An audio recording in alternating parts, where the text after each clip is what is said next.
Selamat datang di artikel Cangkir YouTube. Inilah lanjutan kisah Kenshin pada episode 289 yang lalu. Episode 290. Kenshin, yang bersama Kaori, naik motor berdua. Mereka lagi berhenti di jalan raya, sedang menunggu lampu merah. Di tengah itu tak disangka, ada wanita yang membawa mobil mewah, yang bernama Rena. Ia pun juga sama, berhenti pula di situ. Kehadiran Rena pun tak luput jadi perhatian, karena Lamborghini yang dinaikinya terkesan mewah. Jadinya hal itu makin membuat dirinya dilihat banyak orang. Si Rena pun pandangannya ke arah depan saja. Ia belum mengetahui tentang Kenshin yang ada di sebelah kiri. Terhalang banyaknya mobil dan motor-motor yang ada di sampingnya. Kenshin pun juga sama. Ia tak menyadari ada Lamborghini yang berhenti di tempat ini. Tak lama berselang, lampu merah pun berganti. Terlihat hijau kembali. Si Rena pun menyalakan mobilnya. Begitu juga kendaraan yang di kiri dan kanan. Kenshin pun juga sama, menjalankan motornya. Ia berjalan pelan. Saat itu Kenshin yang lagi membonceng Kaori. Kaori pun yang berpegangan. Kedua tangannya dilingkarkan mendekap pada Kenshin. Di saat itulah si Rena melihat seseorang yang seperti dikenalnya. Si Rena pun mengikuti. Ia mendekati, kemudian menyapa. Si Rena bicara, kamu, bukannya Ernie ya, yang kuliah di Mandala? Kamu ingat gua nggak? Yang disapa pun menjawabnya, oh kamu Rena, iya aku masih ingat. Gimana nih kabar kamu? Si Rena ternyata bertemu temannya, hingga mereka saling bicara, saling bertanya, sampai si Rena menepikan mobilnya. Sementara itu, Kenshin yang bersama Kaori, yang ada di sebelah kiri, jadi tak sempat mengetahui tentang Rena. Begitu pula sebaliknya, si Rena itu pun tak melihat Kenshin, hingga jarak mereka semakin menjauh. Di lain tempat, di perusahaan Golden City, setelah pimpinan di situ mendapat kabar akan orang yang datang ke sini membawa keperluan penting, pimpinan perusahaan itu langsung memerintahkan pada staf pegawainya agar segera menyiapkan ruangan, hingga beberapa di antaranya kini terlihat bersih-bersih, mempersiapkan jamuan, makanan dan minuman. Si Lisa pun demikian. Ia bersama rekan kerjanya ikut dalam hal itu. Si Iwan yang ditelepon oleh Ririn. Ririn itu bicara, halo Mas Iwan, aku minta tolong bisa ya? Tolong dong Mas Iwan masuk ke dalam untuk mindahin lemari bentar, karena dompetku terjatuh ada di bagian situ. Si Iwan pun langsung menjawabnya, iya mbak, bisa-bisa. Iwan lalu berjalan bertanya pada security. Ia pun dipersilahkan menunggu. Di sela itu Iwan berpikir dalam hatinya, merasa, kenapa Mbak Ririn ini gak minta tolong security saja, atau pekerja lain, malah minta dirinya. Si Iwan terbawa perasaan, baper-baper jadinya. Lalu ia membayangkan, ini mungkin tandanya, detik-detik akan jadian. Hahaha, Iwan pun tersenyum, melamun-lamun dirinya. Untung security di situ tak sempat melihatnya. Kalau nggak bisa-bisa, Iwan dikira orang gila.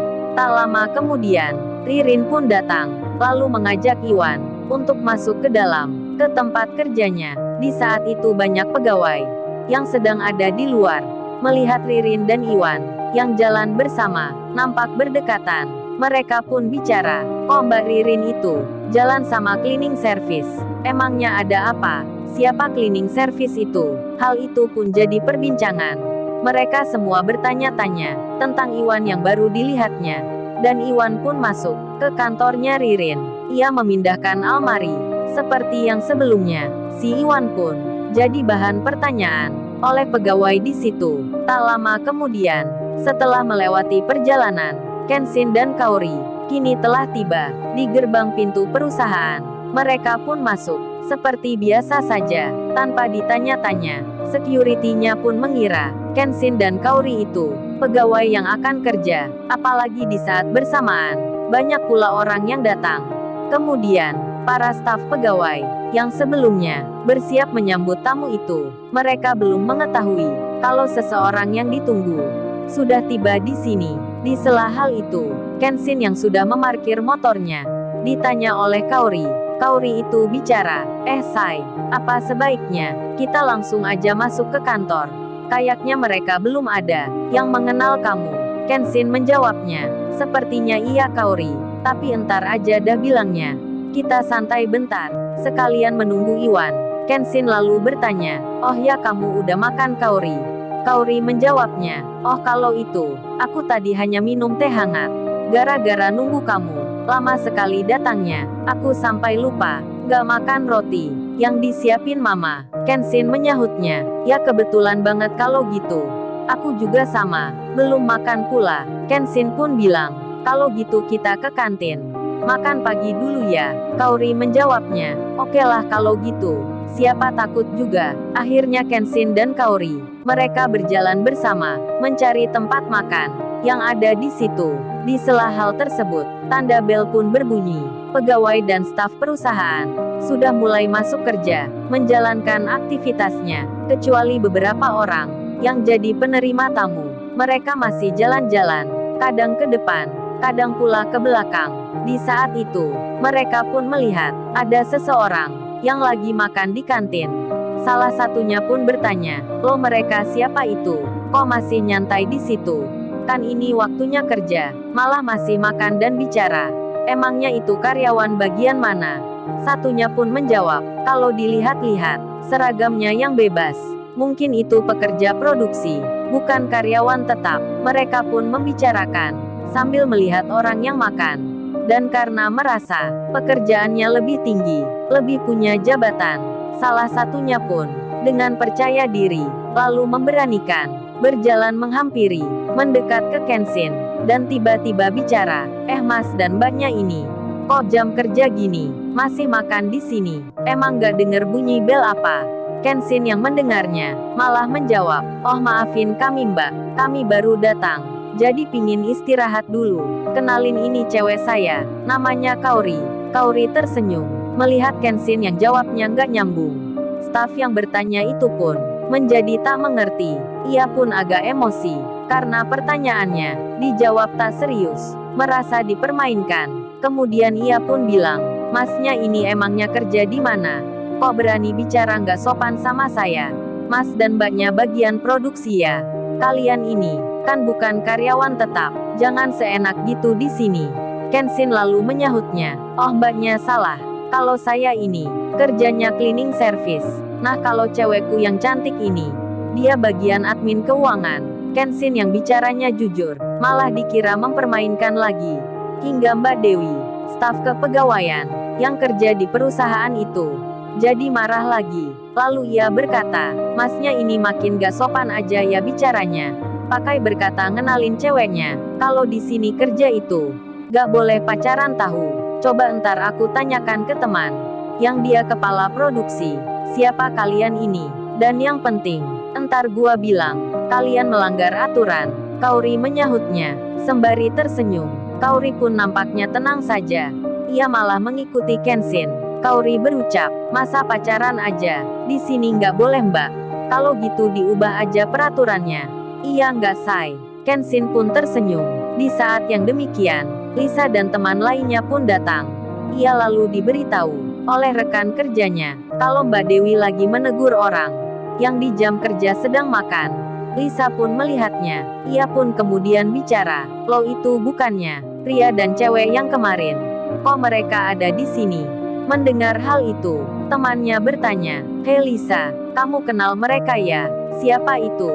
Si Lisa pun menjawabnya, "Gua nggak kenal Mei, cuman kemarin bertemu mereka aja." Dan Mbak Dewi, staf kantor yang bertanya ke Kenshin, kemudian mendapat telepon dari security yang mengabarkan ada rombongan datang, 2-5 mobil, sedang masuk ke perusahaan. Mbak Dewi pun mengiyakan, lalu ia meninggalkan kantin, sembari mengajak rekan kerjanya, termasuk itu si Lisa, karena tamu sudah datang, dan Kaori pun tersenyum. Begitu pula dengan Kenshin, yang pagi-pagi, sudah ngerjain orang. Kemudian Kaori bertanya, "Say tamu yang datang itu, siapa ya kira-kira? Kamu tahu nggak?" Kenshin menjawabnya, "Kalau perkiraanku nggak salah, mungkin itu Pak David, dan juga sebagian staf kantor pusat.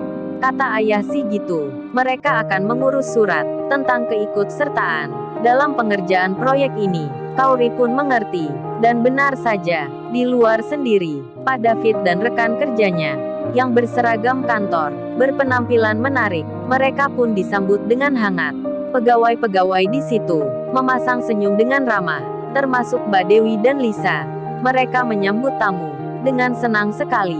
Pak David pun, dipersilahkan, masuk ke ruang VIP. Di sela itu beliau bicara. Kebetulan yang di sampingnya, adalah Mbak Dewi. Pak David bertanya, "Oh ya, apa sebelumnya, Tuan Muda sudah datang ke sini?" Mendapat tanya itu, Mbak Dewi tak mengerti, namun karena gengsi, agar tak dikira berpikir lama, dan banyak tanya, apalagi kerjanya itu, termasuk bagian terpandang, Mbak Dewi pun, lantas mengalihkan pembicaraan. Ia malah berkata, "Ini Pak David mau makan apa ya? Serta rekan-rekan yang terhormat. Dari pagi kami sudah siapkan." Lisa dan staf di situ, semuanya mempersilahkan, hingga Pak David dan teman-temannya, kemudian duduk, di kursi jamuan.